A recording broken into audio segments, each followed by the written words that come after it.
Hi, I'm Lesley Logan. Welcome to my Pilates studio here in Los Angeles. Today we are going to take on rolling stomach massage. Some people call it colitis. I don't know. I call it rolling stomach massage.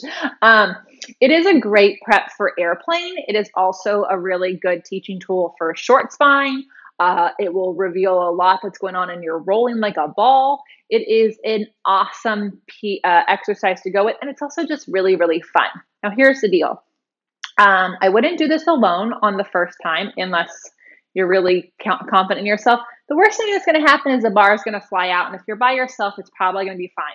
If your teacher's around, they should just definitely make sure that their hand is on the bar to support you and their face is out of the way, right? So I have lost the bar before. It's more embarrassing than anything. You may want a sticky pad back here if you're new to this. My bar rolls, which makes it really helpful. And also it is all about the hamstrings in the seat. So if you're not using your hamstrings in your seat, you're definitely going to lose this.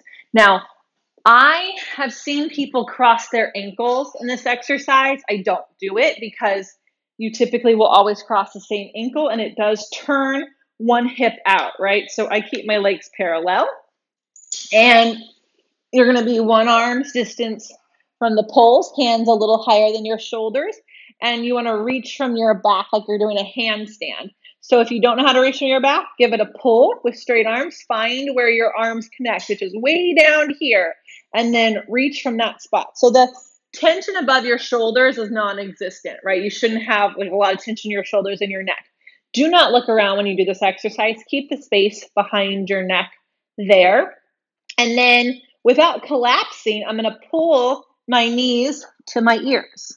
Then I'm going to reach my knees up to the sky, and I'm going to reach like a high jumper. I'm going to leave my body reaching over this bar, tap my feet, and then I'm going to roll down, now articulate my spine like I would in semicircle, pull my knees into my chest, and then I'm really hugging this bar. So right now my heels are pulling to my butt a lot. So my hamstrings are on, my stomach is in, and I'm pulling my knees to my shoulders.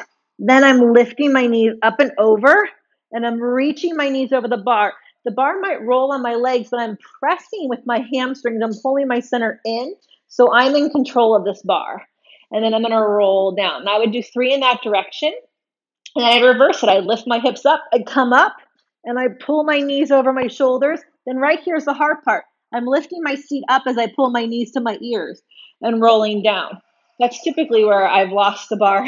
Those time before is I've lost it on the pulling in right here. I pulled it in and my feet stop pulling to my seat. And I have to really keep my hips lifting and pulling my knees to me. And that makes my low belly work. One more. We'll lift. The bar will only pull me up so much. I have to really be reaching through my limbs and I have to use my center to pull it in. And then you can do fun stuff, right? Like you can go in both directions, tap, come back up, and roll it down. It is an amazing massage for the spine. It is an intense workout for the hamstrings and the seat. And it really will help you when it comes to doing airplane with the leg springs. Because if you can't pull your body up when it's just knees to shoulders, it's going to be a whole lot harder when it's the whole body with those leg springs trying to get straight up and down. I also think when you do this and you go back to your short spine, the reformer, you're going to feel like, oh, now I get it. I figured it out. So if you have any questions or comments, please let me know. You can do that below. You can also subscribe to this channel so you never miss a video from us. And if you have any questions, I'll happily answer them. Thank you so much, and I will see you next time.